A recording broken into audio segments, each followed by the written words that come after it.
أشهد أن لا إله إلا الله وحده لا شريك له وأشهد أن محمدا عبده ورسوله أما بعد فأعوذ بالله من الشيطان الرجيم بسم الله الرحمن الرحيم الحمد لله رب العالمين الرحمن الرحيم مالك يوم الدين إياك نعبد وإياك نستعين اهدنا الصراط المستقيم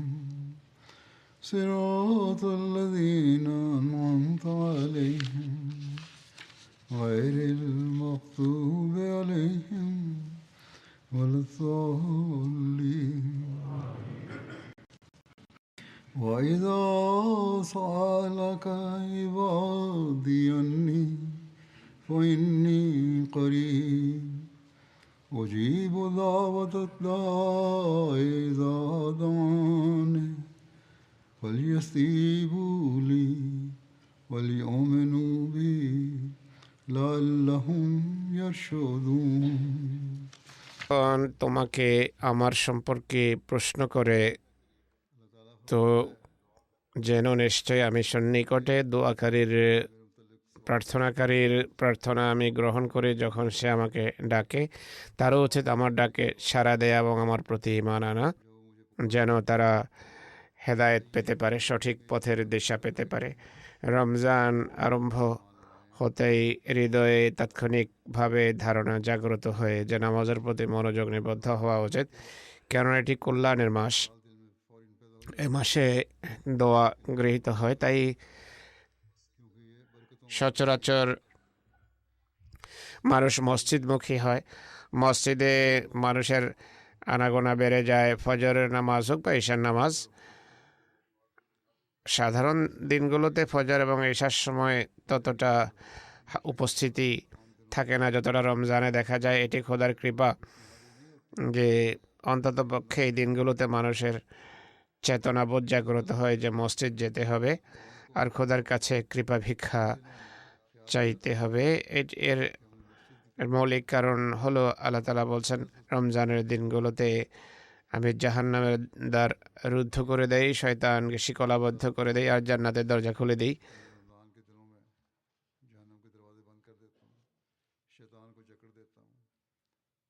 মানুষ মনে করে যে হয়তো কেবল রমজানেই ইবাদত করার প্রয়োজন, আর রমজানে যে দোয়া করা হয় বা যে কথাগুলো বলা হয় সেগুলোই আমাদের ক্ষমার বিধান এবং ব্যবস্থা করবে।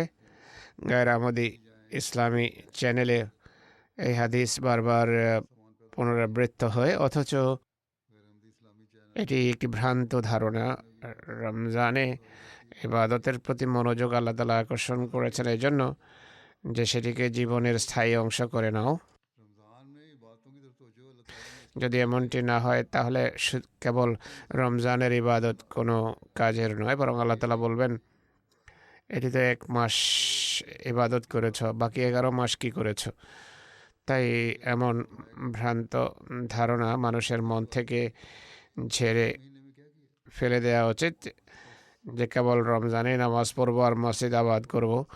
এই ধারণা মন থেকে বের করে দেওয়া উচিত, কারণ মহানবী বলেছেন যে ব্যক্তি ঈমানের চেতনা নিয়ে আর পুণ্যের উদ্দেশ্যে রমজানের রাতে উঠে নামাজ পড়ে তার পূর্বের পাপ ক্ষমা করে দেওয়া হয়। এটি মহানবীর উক্তি।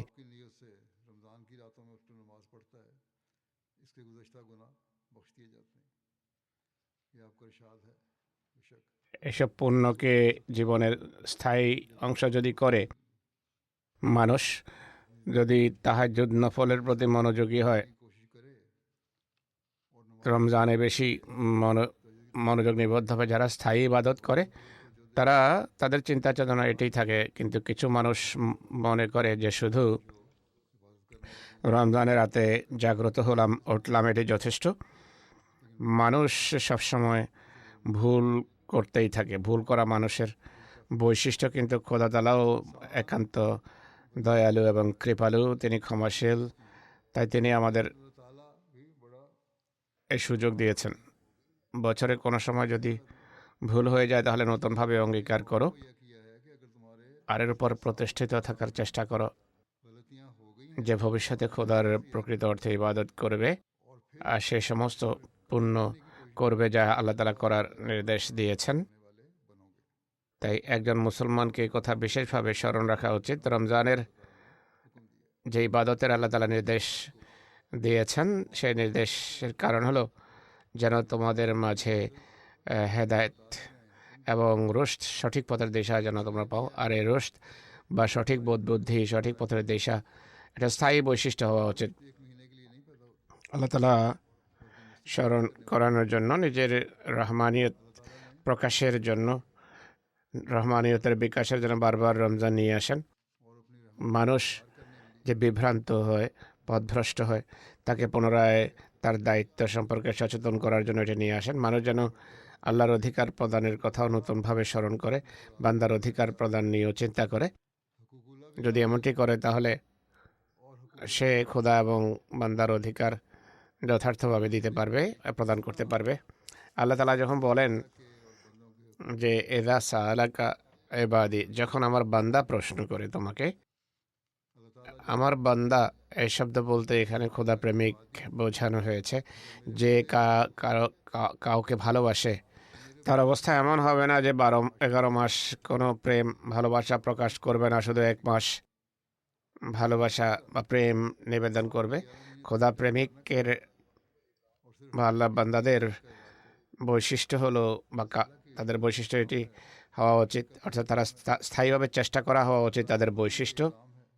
সেই সমস্ত কাজ করার চেষ্টা করা উচিত যার নির্দেশ আল্লাহ তাআলা দিয়েছেন। 11 মাসে যদি শৈথিল্য প্রদর্শিত হয়েও থাকে, রোজার মাসে সেই কাজগুলো করার বিশেষ চেষ্টা করা উচিত। চেষ্টা করা উচিত এই সমস্ত শিথিলতা যেন আবার প্রকাশ না পায়। সত্যিকার প্রেমিক তার প্রেমাস্পদের প্রতিটি কথা মানে। জাগতিক প্রেমিক যারা আছে, জগৎ প্রেমে যারা লিপ্ত থাকে, তারা অনেক অপকর্মে লিপ্ত থাকে, অনেক ক্ষতিও হতে পারে।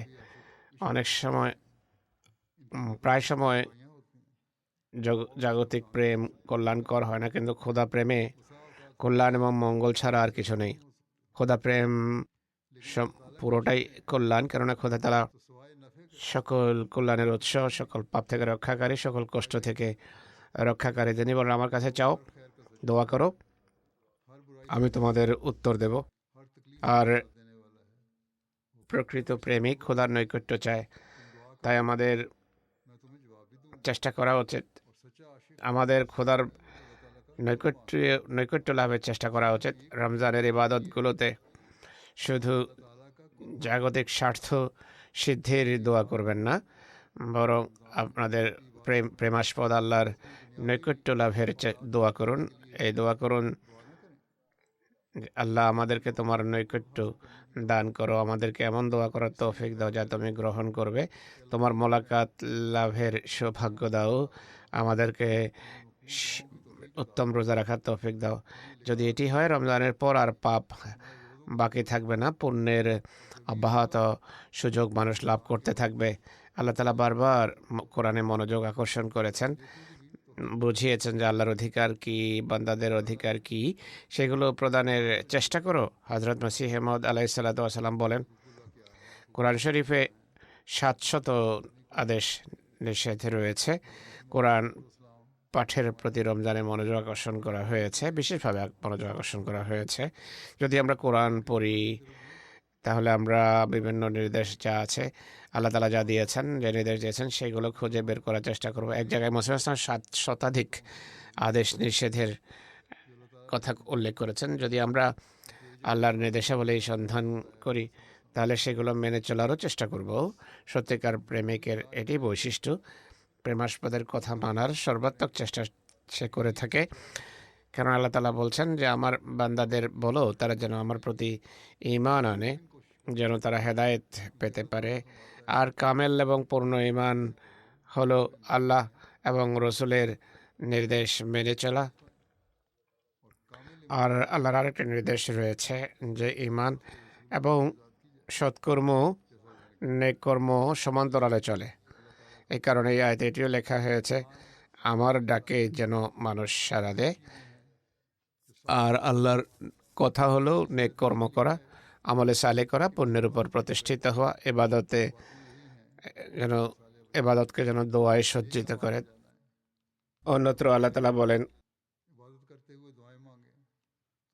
আল্লাহু ওয়ালিয়ুল্লাযীনা আমানু, আল্লাহ যারা ঈমান আনে তাদের বন্ধু হয়ে থাকেন। আল্লাহর বন্ধুত্ব এবং ঈমান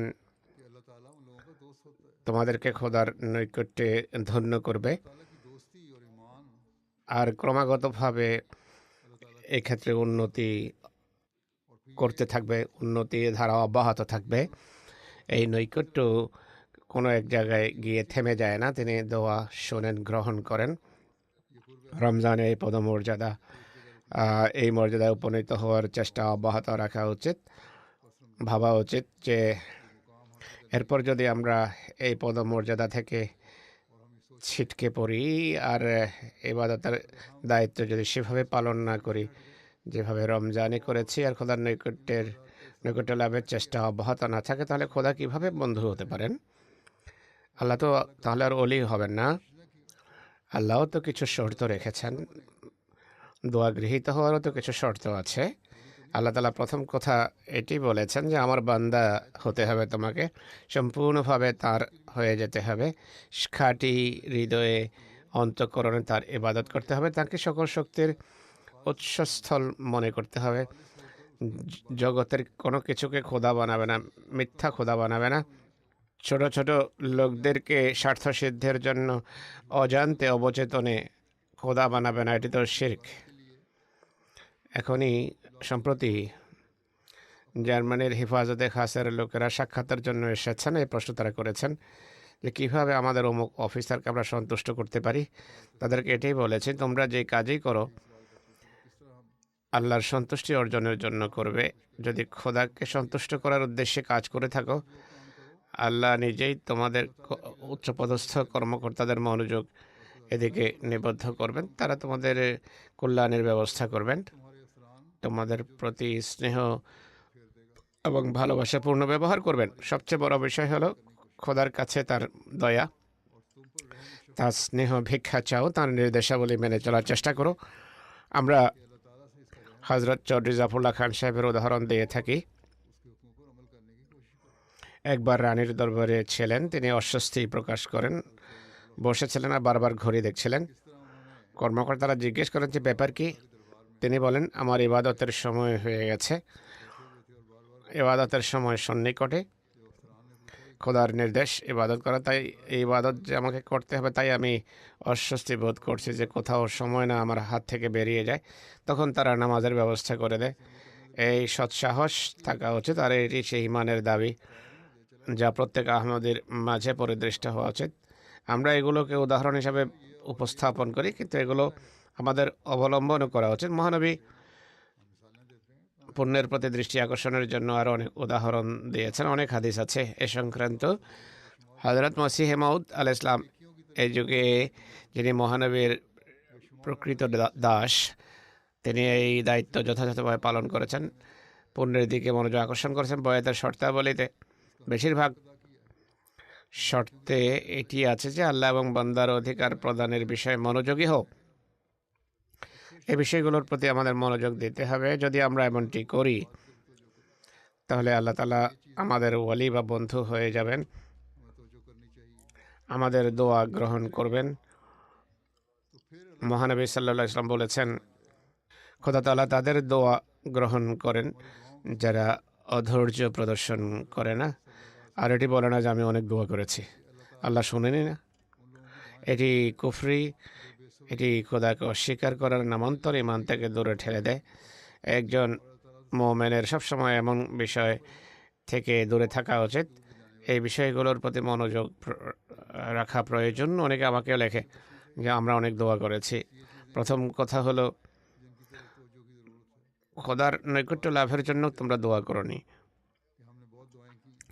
এরা জাগতিক স্বার্থের জন্য দোয়া করেছে, আর তখন করেছে যখন জাগতিক সমস্যা বলে দেখা দিয়েছে।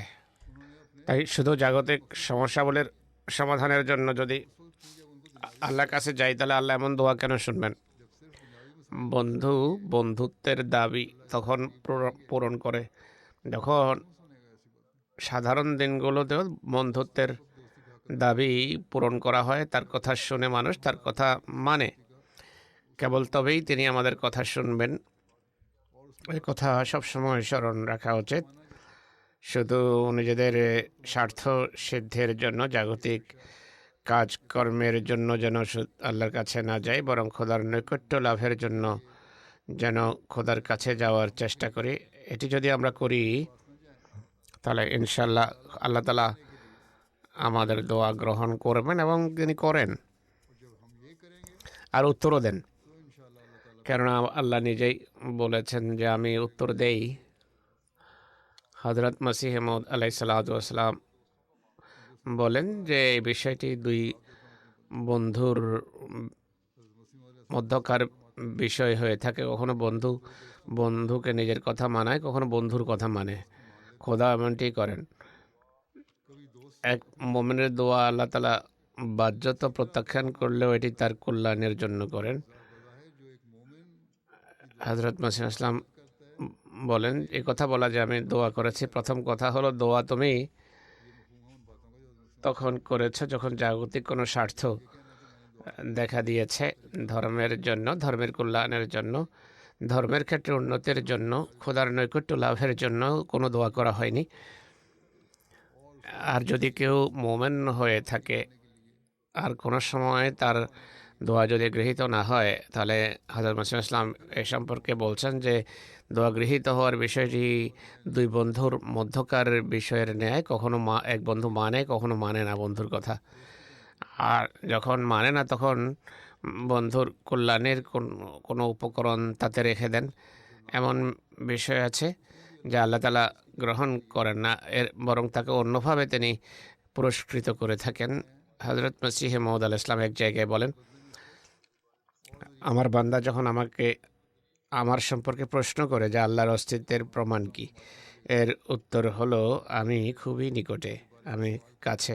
অর্থাৎ বড় কোনো প্রমাণের প্রয়োজন নেই। আমার অস্তিত্ব খুব সহজেই বোঝা সম্ভব। সহজভাবে আমার অস্তিত্বের প্রমাণ খুঁজে বের করা যায়। প্রমাণ হলো যখন কোনো দোয়াকারী আমাকে ডাকে, আমি তার ডাকে সাড়া দেই, এলহামের মাধ্যমে তাকে সাফল্যের সংবাদ দেই। এর ফলে আমার সত্তা সম্পর্কে ঈমান সৃষ্টি হয় না, বরং আমি যে সর্বশক্তিমান সে সম্পর্কেও ঈমান সৃষ্টি হয়। আল্লাহ শুনেন এবং আল্লাহ উত্তরও দেন। আমাদের রিভিউ অফ রিলিজিয়ন্স কয়েক বছর ধরে গড সামিট করছে। বিভিন্ন সময়ে তারা করেছে, এবছরও তারা এই প্রোগ্রাম করেছে। মানুষ দোয়া গৃহীত হওয়ার ঘটনাবলী শোনায়।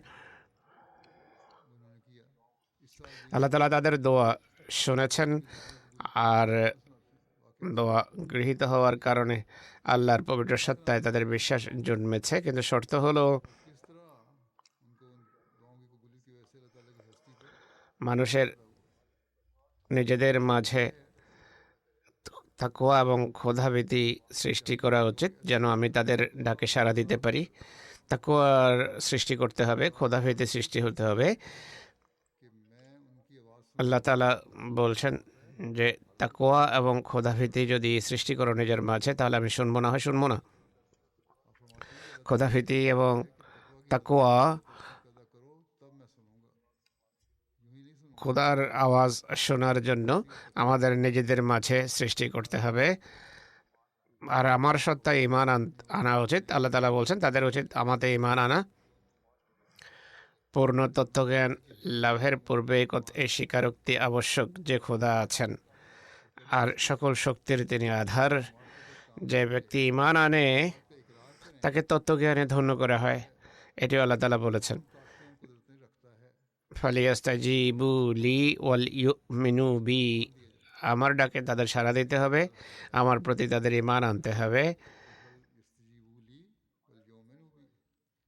कि वो मेरी बात पर लबैक कहें और मुझ पर এটি তাদেরকে বলছেন যারা তার বান্দা, इन लोगों को है।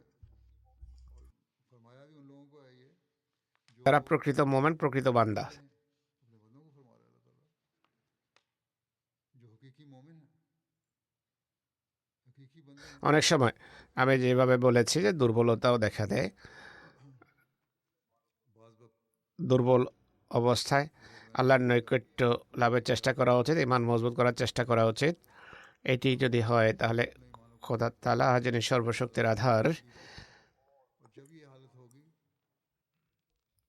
तो अल्लाह ताला ही है जो তার उम्रों का मालिक है। তিনি যখন দেখেন যে আমার বান্দা আমার কাছে আসার চেষ্টা করছে, उसका ईमान তিনি বান্দার ইমানকে দৃঢ় করবেন, ইমানকে উন্নত করবেন। चली जाएगी जब वो देखेगा তাকে कि তত্ত্বজ্ঞান দেয়া হয়। कर रहा है। तो बंदे की এমন পর্যায়ে খোদা তার দোয়া শুনবেন, আল্লাহ তালার প্রকৃত মর্ম সে বুঝবে, আল্লাহ স্বরূপ বুঝবে। আল্লাহ কোনো দোয়া গ্রহণ না করলেও তার হৃদয়কে আল্লাহ তালা এমন প্রশান্ত করবেন, সে চিন্তাই করবেন, সে কখনো ভাববে না যে আল্লাহ আমার দোয়া শোনেননি। সে বুঝবে যে আল্লাহ অন্য কোনোভাবে আমার চাহিদা পূরণ করবেন, আমার অভাব মোচন করবেন। তিনি বলছেন খোদাভীতি থাকতে হবে, আল্লাহর প্রাপ্যও দিতে হবে, আল্লাহর বান্দাদের অধিকারও প্রদান করতে হবে। এটি হলো খোদাভীতি। তবেই আল্লাহ বলছেন যে আমি তোমাদের দোয়া গ্রহণ করব। ঈমান এবং বিশ্বাসে তখন মানুষের উন্নতি ধারা অব্যাহত রাখা উচিত, তাহলে তত্ত্বজ্ঞান লাভ হবে, তার তত্ত্বজ্ঞানের ক্ষেত্রে সে উন্নতি করবে। পূর্ণ তত্ত্বজ্ঞান পূর্ণ তত্ত্বজ্ঞানের দিকে সে অগ্রসর হবে। কোরআনে আল্লাহ তাআলা বলছেন ইউমিনুনা বিল গায়ব, তারা অদৃশ্যে বা গায়েবে বিশ্বাস রাখে, ঈমান আনে। মসিহ মুহাম্মদ ইসলাম এর খুবই সূক্ষ্ম ব্যাখ্যা করেছেন। তিনি বলছেন গায়েব খোদার নামগুলোর একটি। প্রত্যেক দোয়ার পূর্বে এই দৃঢ় বিশ্বাস থাকতে হবে যে আল্লাহ আছেন, আর তিনি অগণিত গুণাবলীর আধার, সকল শক্তি এবং ক্ষমতার অধিকারী। যদি এই দৃঢ় বিশ্বাস নিয়ে খোদার দিকে অগ্রসর হও, তার সামনে ঝুঁকো, তার কাছে দোয়া করো, তাহলে খোদাকে তোমরা চিনবে, খোদার তত্ত্বজ্ঞান লাভ হবে। আর দোয়া গৃহীত হওয়ার নিদর্শনাবলী দেখবে, অনেকে আল্লাহর এমন নিদর্শন দেখে, ঘটনাও শোনায়। যেভাবে আমি বললাম গড সামিটে আল্লাহ তালা গড সামিটে এগুলো বর্ণনা করা হয়েছে এবং এতে ঈমান দৃঢ় হয়। এটি নয় যে মৌখিকভাবে বলল যে আল্লাহর সত্ত্বে আমাদের দৃঢ় বিশ্বাস আছে, কিন্তু আল্লাহর নির্দেশাবলীর উপর আমল করে না। নামাজ শুধু সারা বছরের রমজান মাসে পড়ার চেষ্টা করে। আজকাল মসজিদে জনসমাগম আছে, এই জনসমাগম যেন সবসময় থাকে। খোদার কৃপা যে আমাদের নামাজের প্রতি অনেক বেশি মনোযোগ নিবদ্ধ রাখে, কিন্তু যে যে ক্ষেত্রে দুর্বলতা আছে, দুর্বলতার উপর দৃষ্টি রাখা উচিত। আমাদের এই রমজানকে এমন এক রমজানে পরিবর্তিত করার চেষ্টা করা উচিত যা আমাদের ইবাদতের মানকে উন্নত করবে, খোদার নৈকট্য আমাদেরকে ধন্য করবে, যেন আমরা খোদার খাঁটি বান্দায় পরিণত হতে পারি, তার কথার মান্যকারী হতে পারি, আর এর ফলে খোদা আমাদের দোয়া গ্রহণ করবেন। সুতরাং এই রমজানে আমাদের অঙ্গীকার করতে হবে, আমাদের ইবাদতকে জীবিত করার অঙ্গীকার করতে হবে। এর জন্য আল্লাহর কাছে দোয়া করতে হবে। খোদা তাআলা আমাদেরকে এই অঙ্গীকার রক্ষা করার তৌফিক দান করুন, আর এটিকে বাস্তবায়নের জন্য সর্বশক্তি কাজে লাগানোর যেন আমরা চেষ্টা করি।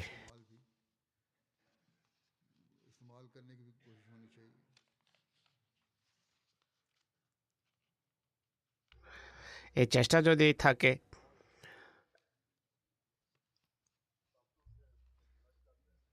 পুরো শক্তি যদি এই কাজে আমরা নিয়োজিত করি, তাহলে আল্লাহর সাথে এত ঘনিষ্ঠ সম্পর্ক রচিত হবে যে খোদা বন্ধু হয়ে যাবেন, যেভাবে তিনি বলেছেন যে আমি ওলি হয়ে যাই তাদের, যারা আমার কথা মানে রওয়ায়েতে হাদিসে আছে, হযরত ইবনে ওমর রাদিয়াল্লাহু আনহু বর্ণনা করেন, মহানবী সাল্লাল্লাহু আলাইহি ওয়াসাল্লাম বলেছেন, তোমাদের যার জন্য দোয়ার দ্বার উন্মুক্ত করা হয় তার জন্য যেন রহমতের দ্বার খুলে দেওয়া হয়েছে।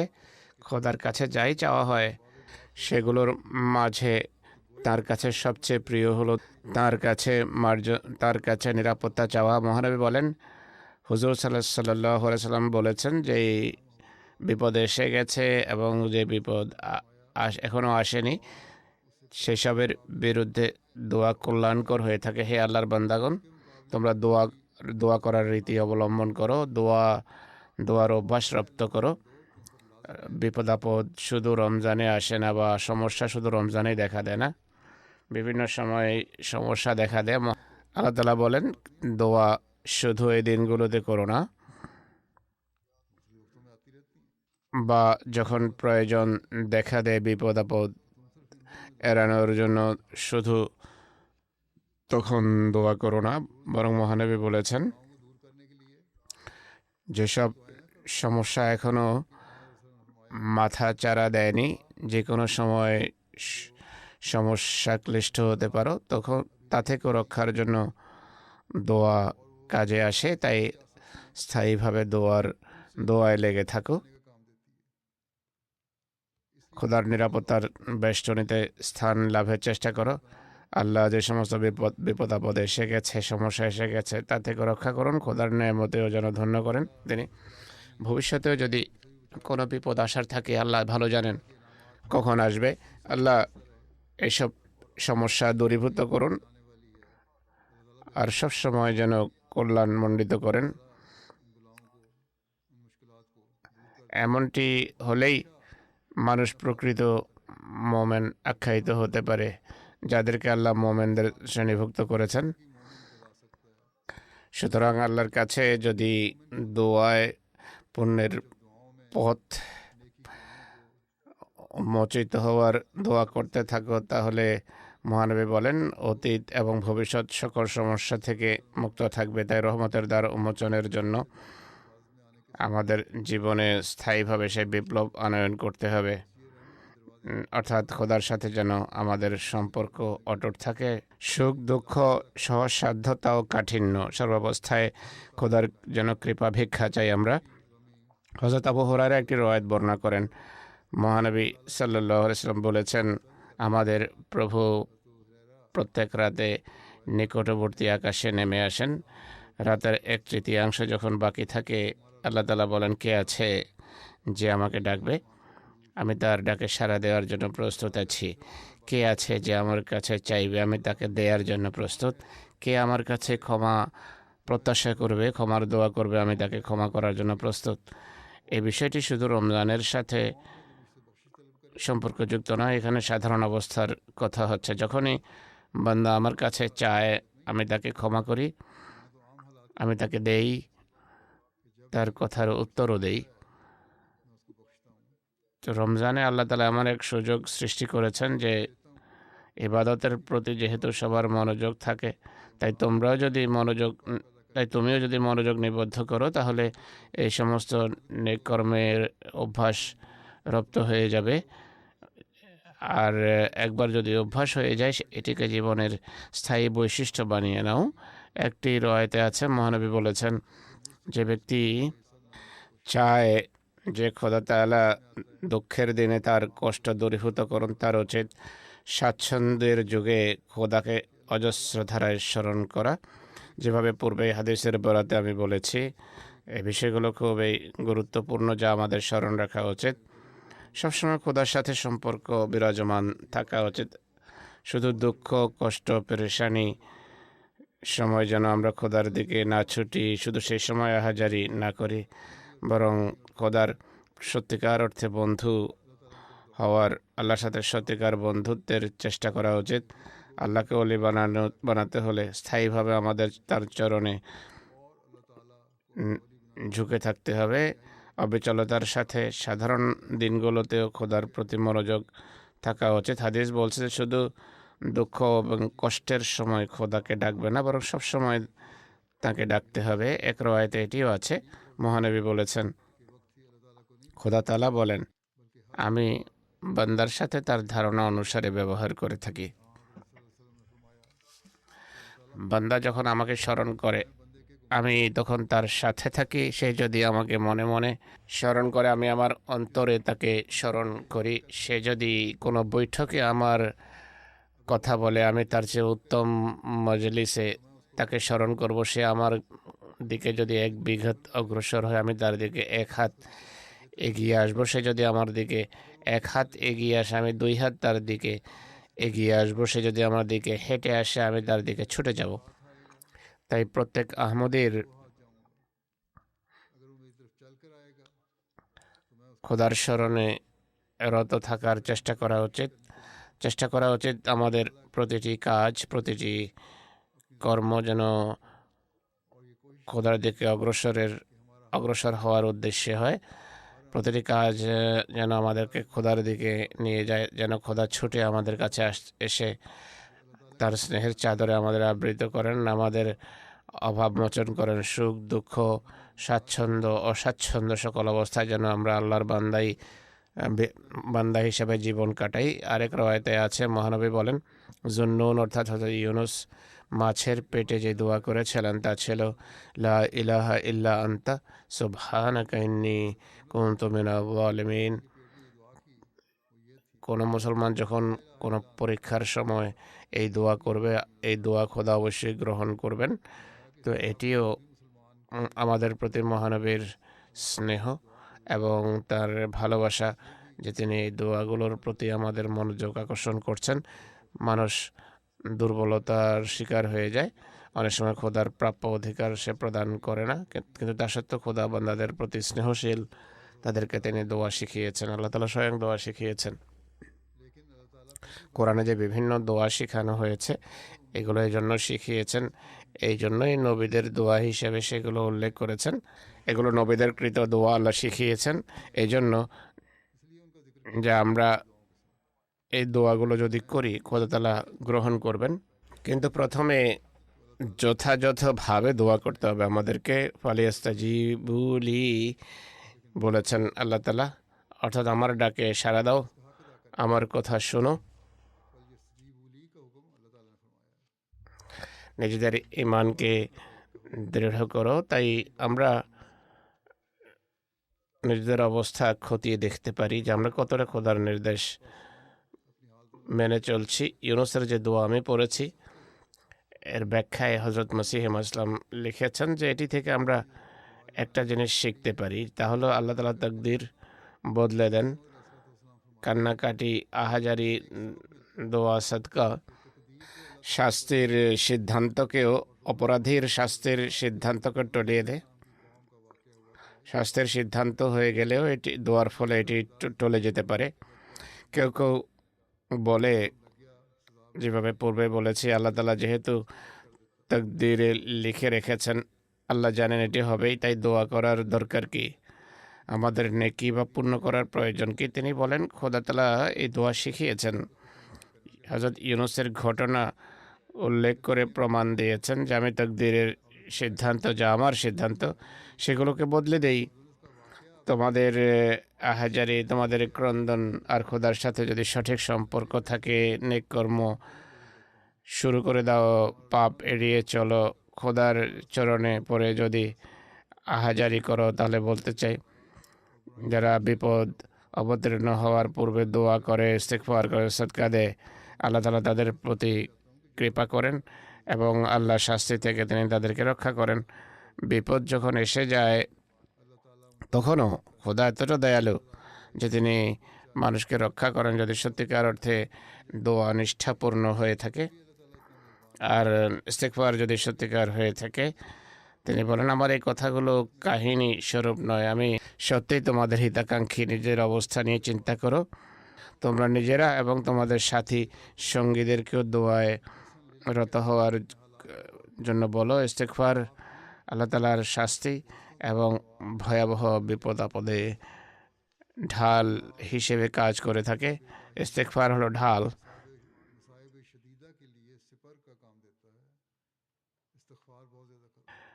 ইস্তিগফার করলে খোদা তাআলা তোমাদের রক্ষা করবেন।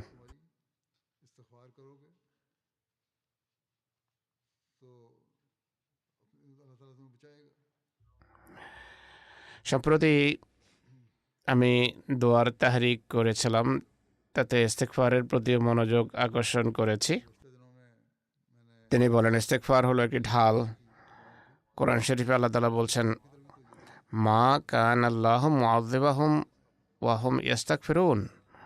আল্লাহ নিজেই বলছেন, আল্লাহ তোমাদের ইস্তেগফাররত অবস্থায় শাস্তি কেন দেবেন? আল্লাহ তাদেরকে শাস্তি দেন না যারা ইস্তেগফারে রত থাকে।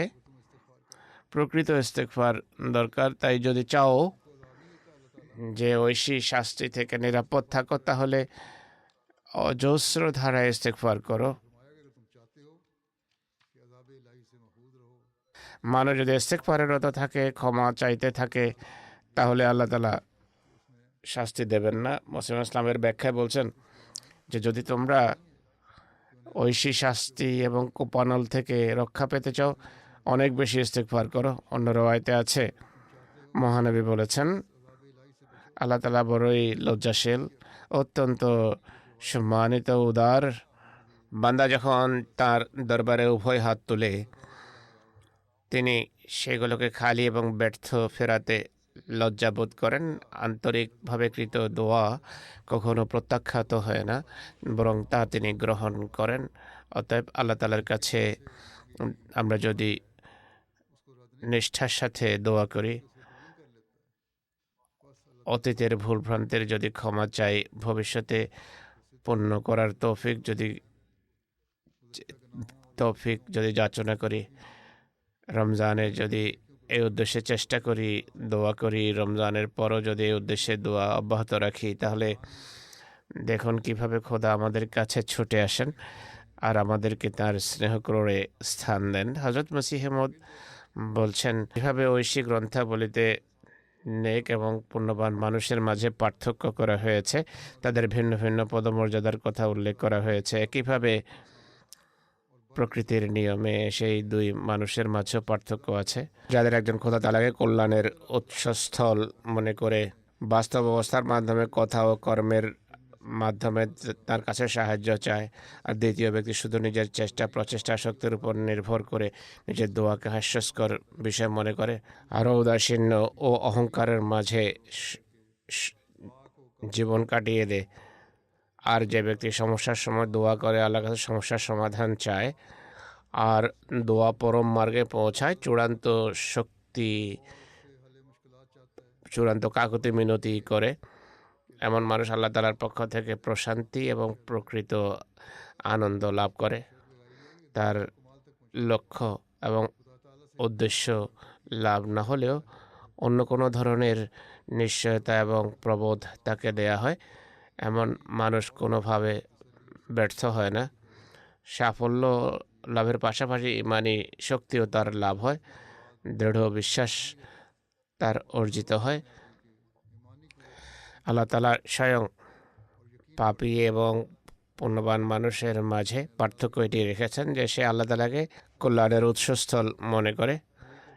নেক ব্যক্তি আল্লাহ তাআলাকে কল্যাণের উৎসস্থল মনে করে, আল্লাহর সত্তাকে সকল কল্যাণের উৎস জ্ঞান করে।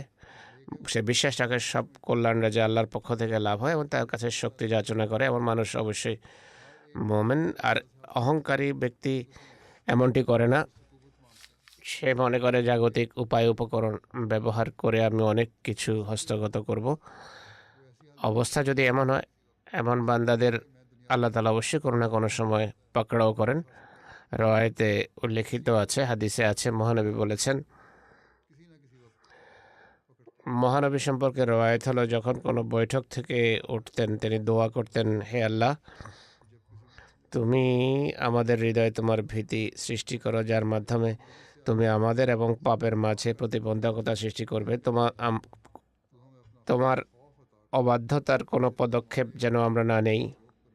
আনুগত্যের সেই মর্যাদায় আমাদের উপনীত করো, যে কারণে তুমি আমাদেরকে জান্নাতে পৌঁছে দেবে। আর এতটা বিশ্বাস দান করো যার ফলে জাগতিক সমস্যাবলী সহ্য করা আমাদের জন্য সহজ হয়ে উঠবে। হে আল্লাহ, আমাদেরকে আমাদের কান, চোখ, আমাদের শক্তি নিচের মাধ্যমে সারা জীবন সঠিক সিদ্ধান্ত করার তৌফিক দান করো, আর আমাদেরকে কল্যাণের উত্তরাধিকারী করো, আর যে আমাদের প্রতি অবিচার করে তুমি আমাদের পক্ষ থেকে প্রতিশোধ নাও, যে আমাদের প্রতি শত্রুতা রাখে তার বিরুদ্ধে আমাদের সাহায্য করো। কোনো ধর্মীয় বিষয়ে কোনো পরীক্ষার হাত থেকে রক্ষা করো। আর এই বস্তু জগৎ যেন আমাদের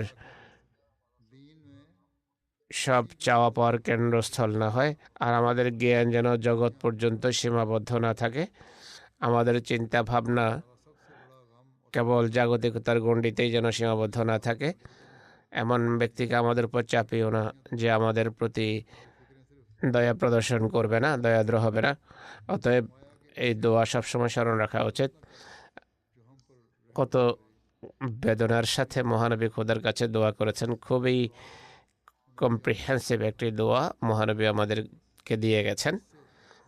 তাই খোদার কাছে আমরা দোয়া করি আমাদের সর্বশক্তি, আমাদের প্রতিটি অঙ্গ, চোখ, কান, নাক, মুখ, হৃদয়, মস্তিষ্ক, সব কিছু খোদা কল্যাণমণ্ডিত করুন। প্রতিটি অঙ্গ যেন খোদার প্রতি কৃতজ্ঞ হয়, আমরা যেন খোদার নিয়ামতের উত্তরাধিকারী হতে পারি।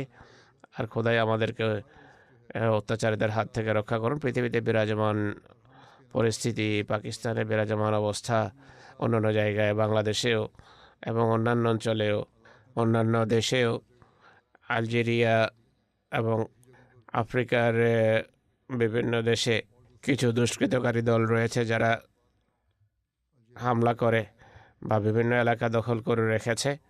আর এই দলগুলোকে সরকারও ভয় করে এবং তাদের সামনে নথি স্বীকার করে। খোদার কাছে দোয়া করা উচিত আমাদেরকে আল্লাহ তাআলা অত্যাচারীদের হাত থেকে যেন রক্ষা করেন, তাদের কাছ থেকে প্রতিশোধ দেন যে আমাদের প্রতি শত্রুতা রাখে। হে আল্লাহ, তুমি নিজেই আমাদেরকে তাদের বিরুদ্ধে সাহায্য করো। এইভাবে যদি রমজানে আমরা দোয়া করি তাহলে খোদা তাআলা এক মহান বিপ্লব সৃষ্টি করবেন। তাহলে আমরা দেখব পাকিস্তানি মৌলবি হোক বা কোনো শক্তিশালী লোক হোক বা কোনো দেশের কোনো শক্তিশালী মানুষ হোক, তারা আমাদের কখনো কোনো ক্ষতি করতে পারবে না। আর আমরা যদি খাঁটি হৃদয়ে আল্লাহর সামনে বিনত হই তাহলে খোদা আমাদের সাহায্যে ছুটে আসবেন। তিনি আমাদের বন্ধু হিসাবে তার দায়িত্ব পালন করবেন। হযরত মসিহ মাউদ আলাইহিস সালাম বলছেন, কৃপা লাভের উত্তম উপায় হলো দোয়া। দোয়ার আবশ্যকীয় অনুষঙ্গগুলো হলো তা বিগলিত হতে হবে, তাতে উৎকণ্ঠা থাকতে হবে, একটা বিনয় এবং কাকুতি বিরতি থাকতে হবে। যে দোয়াতে কাকুতি মিনতি, বিনয় এবং পরাজিত হৃদয়ের বেদনা থাকবে তা খোদার কৃপাকে আকর্ষণ করে আর গৃহীত হয়ে মূল লক্ষ্যে পৌঁছায়। কিন্তু সমস্যা হলো এটিও খোদার কৃপা ছাড়া সম্ভব নয়। আর এর চিকিৎসা হলো দোয়ায় রত থাকা। দোয়ায় যতই অনীহা থাকুক না কেন, মানুষ যেন পরিতৃপ্তি বোধ না করে, স্বাদ না পেলেও দোয়ায় লেগে থাকো যে হে আল্লাহ, তুমি ছাড়া আমার আর কেউ নেই। আল্লাহকে এটি বলতে হবে। আমরা আর কোথাও যাবই না, অন্য কারো কাছে আমরা হাত পাতবই না এবং যেতে পারি না। তোমার সামনেই ধর্ণা দিয়ে বসে আছি। আর আমার হৃদয় ততক্ষণ প্রশান্ত হবে না যতক্ষণ হে আল্লাহ তুমি আমার দোয়া শুনবে না। তিনি বলেন, কৃত্রিমভাবেই হোক না কেন দোয়ায় লেগে থাকা উচিত। এরপর একদিন এমন অবস্থা সৃষ্টি হবে যে সেই কৃত্রিমতা সত্যিকার দোয়ার রূপ ধারণ করবে। প্রকৃত এবং আসল দোয়া করার সুযোগ পাওয়ার জন্য দোয়া করা প্রয়োজন। অনেকেই দোয়া করে তাদের মন ভরে যায়, তারা বলে বসে যে কিছুই হবে না। তিনি বলছেন যে আমাদের নসিহত হলো এই মাটি ছানার মাঝেই কল্যাণ নিহিত। উদ্দিষ্ট রত্ন এর মাধ্যমে লাভ হয়, এর মাধ্যমে রত্ন হস্তগত হয়। যে মতি হস্তগত করতে চাও এভাবে অর্জন হয়। মানুষ স্বর্ণ সন্ধানে বের হয়, বিভিন্নভাবে স্বর্ণ তালাশ করে, নদীর কিনারায় বসে থাকে, ছালনি দিয়ে মাটি ছানতে থাকে। বহু মন মাটি ছানার পর সামান্য একটু স্বর্ণ, এক তোলা বা তার চেয়েও কম স্বর্ণ পায়, আনন্দিত হয়ে বেশ কিছুদিন লেগে থাকে। এভাবে যদি খোদার সামনে বিনত থাকো তাহলে কল্যাণ রাজি লাভ হবে। উদ্দিষ্ট রত্ন এর মাধ্যমেই হস্তগত হওয়ার একদিন আসবে যখন তার অন্তর তার কথার সাথে সঙ্গতি এবং সামঞ্জস্য খুঁজে পাবে, আর সেই বিনয় এবং বিগলন যা গ্রহণযোগ্য দোয়ার আবশ্যকীয় বিশেষত্ব তা সৃষ্টি হবে। যে রাতের বেলা উঠে যত মনোযোগেই থাকুক না কেন, অধৈর্যে থাকুক না কেন, তাড়াহুড়া করে নামাজ পড়ুক না কেন, কিন্তু সে অবস্থায় যদি সে দোয়া করে যে হে আল্লাহর হৃদয় তোমার নিয়ন্ত্রণে, তুমি এটিকে পরিষ্কার পরিচ্ছন্ন করো, আর এই অনীহা ও উদাসীনের মাঝে খোদা তাআলার কাছে যদি হৃদয়ের প্রশস্ততার জন্য দোয়া করে, তাহলে এই অনীহা এবং অনাগ্রহের ভিতর খোদা তাআলা এমন একটা অবস্থা সৃষ্টি করবেন যে খোদার প্রতি মনোযোগ নিবদ্ধ হতে থাকবে, আর যে প্রতিবন্ধকতা রয়েছে হৃদয়টা উঠে যাবে, মন গলা আরম্ভ হবে, আবদ্ধ অবস্থা কেটে যাবে, আর কেবল দোয়ার প্রয়োজনীয়তার দিকেই মনোযোগ নিবদ্ধ হবে না, বরং অন্তরের অন্তঃস্থল থেকে দোয়া নির্গত হবে। এমন মুহূর্তকে দোয়া গৃহীত হওয়ার মুহূর্ত বলা হয়ে থাকে। যদি পরিস্থিতি এমন হয়, তার দৃষ্টি হতে পারে যে দোয়া গৃহীত হতে যাচ্ছে। তুমি দেখবে আত্মা খোদা তাআলার আস্তানায় লুটিয়ে পড়ছে, যেন এক ফোঁটা পানি যা নিচের দিকে প্রবাহিত হয়। সুতরাং এমন অবস্থা যখন মন গলে যায়, আর মানুষ যদি স্থায়ীভাবে এতে লেগে থাকে, খোদা মন এবং হৃদয় গলিয়ে দেন, আর দোয়া গৃহীত হওয়া আরম্ভ হয়ে যায়। সেই খোদা যার দিকে আমরা ডাকি, তিনি অত্যন্ত সম্মানিত, দয়ালু এবং কৃপালু, লজ্জাশীল, সত্যবাদী, বিশ্বস্ত, দুর্বলদের উপর কৃপাকারী। অর্থাৎ তোমরা বিশ্বস্ত হয়ে যাও আর পুরো নিষ্ঠা এবং বিশ্বস্ততার সাথে দোয়া করো, তিনি তোমাদের প্রতি কৃপা করবেন। এই পৃথিবীর হট্টগোলের সাথে সম্পর্ক ছিন্ন করো, প্রবৃত্তির কামনা বাসনাকে ধর্ম হিসেবে চালানোর চেষ্টা করো না, খোদার জন্য পরাজয় বরণ করো, পরাজয় মেনে নাও, তাহলে বড় বড় বিজয়ের তোমরা উত্তরাধিকারী হবে। ছোট ছোট বিষয়াদিতে, জাগতিক বিষয়াদি থেকে মুক্ত থাকতে হবে। খোদার নৈকট্য অর্জনের জন্য এ বিষয়গুলো এড়িয়ে চলতে হবে। মানুষের অধিকার প্রদানের প্রতি মনোযোগী হতে হবে। নিকট আত্মীয় স্বজনের প্রতি তাদের বিষয়ে যত্নবান হতে হবে। বন্ধুর অধিকার প্রদানের প্রতি মনোযোগ নিবদ্ধ করতে হবে। কেবল তবেই খোদার অধিকার প্রদানের প্রতি মনোযোগ নিবদ্ধ হবে, আর দোয়া গৃহীত হওয়ার নিদর্শনাবলী মানুষ প্রত্যক্ষ করবে। তিনি বলছেন, দোয়ার প্রথম নেয়ামত হলো মানুষের মাঝে পবিত্র পরিবর্তন আসে। দোয়া গৃহীত হওয়ার জন্য এটি গুরুত্বপূর্ণ শর্ত, অর্থাৎ পবিত্র পরিবর্তন আসা আবশ্যক। শুধু রমজানে পবিত্র পরিবর্তনের কথা বলছে না, বরং স্থায়ী পবিত্র পরিবর্তন আসে। যদি এমনটি হয়, দোয়া গৃহীত হওয়ার লক্ষণাবলী প্রকাশ পায়। তিনি আরও বলছেন, মানুষ যদি এই পরিবর্তন আনেন, তাহলে খোদাও নিজের গুণাবলীতে পরিবর্তন আনেন। অথচ খোদার গুণাবলী যে পরিবর্তন হয় না, কিন্তু পরিবর্তিত ব্যক্তির জন্য ঐশী গুণাবলীর ভিন্ন বিকাশ হয়ে থাকে। এমন নয় যে খোদার গুণাবলী বদলে যায়, বরং খোদার কৃপা এবং পুরস্কার রাজির প্রদানের যে গুণাবলী আছে, সেগুলো গতি আসে, গতিশীল হয় এবং মানুষ কল্যাণমণ্ডিত হয়। জগৎ এই কথাগুলো জানে না। মানুষ যদি খোদার হয়ে যায়, এমন মনে হয় যেন খোদা ভিন্ন খোদা, অথচ ভিন্ন কোনো খোদা নেই। কিন্তু খোদার ভিন্ন বিকাশ ঘটে, নতুনভাবে তাকে তুলে ধরে। এই বিশেষ বিকাশ সেই পরিবর্তিত ব্যক্তির জন্য এমন কাজ সাধন করে যা অন্যদের জন্য করে না। মানুষ বলে যে এই হলো তাকদীর, এটি তো পরিবর্তন হতে পারে না, তাই দোয়া করে লাভ কি, দোয়া তো গৃহীত হবে না। যদি সত্যিকার দোয়া করা হয়, পৌত পবিত্র মন মানসিকতা নিয়ে দোয়া করা হয়, আল্লাহ তাকদীর বদলে দেন, তার সিদ্ধান্ত বদলে দেন, অশুভ পরিণতি শুভ রূপ ধারণ করে। তাই দোয়ার প্রতি অনেক বেশি মনোযোগ নিবদ্ধ করতে হবে। আর এই রমজানকে এমন রোজায় বদলে দিন যা দোয়া গৃহীত হওয়ার রমজান হবে। নিজেদের মাঝে পবিত্র পরিবর্তনের রোজা যেন এটি হয়, আর সেই স্থায়ী পরিবর্তন যেন আমাদের জীবনের অংশ হয়ে যায়, জীবনের বৈশিষ্ট্য হয়ে যায়। আল্লাহ শত্রু এবং সব বিরোধীদের হাত থেকে আমাদের মুক্তি দেন, পরিত্রাণ দেন, অত্যাচারীদের থাবা থেকে আমাদের মুক্ত করুন।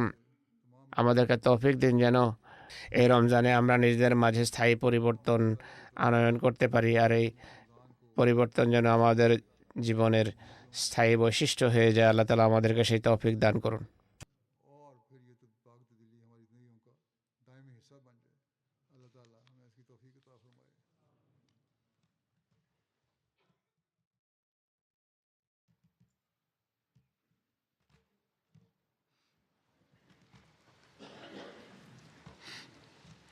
अल्हम्दुलिल्लाह अल्हम्दुलिल्लाह नहमदुहु व नस्तईनुहु व नस्तगफिरुहु व नुमिनु बिही व नतवक्कलु अलैहि व नऊज़ु बिल्लाहि मिन शुरूरि अनफुसिना व मिन सय्यिआति अअमालिना मन यहदिहिल्लाहु फला मुदिल्ल लहु ومن يضلل فلا هادي له ونشهد أن لا إله إلا الله ونشهد أن محمدا عبده ورسوله عباد الله رحمكم الله إن الله يأمر بالعدل والإحسان وإيتاء ذي القربى وينهى عن الفحشاء والمنكر والبغي يعظكم لعلكم تذكرون اذكروا الله يذكركم وادعوه يستجب لكم ولذكر الله أكبر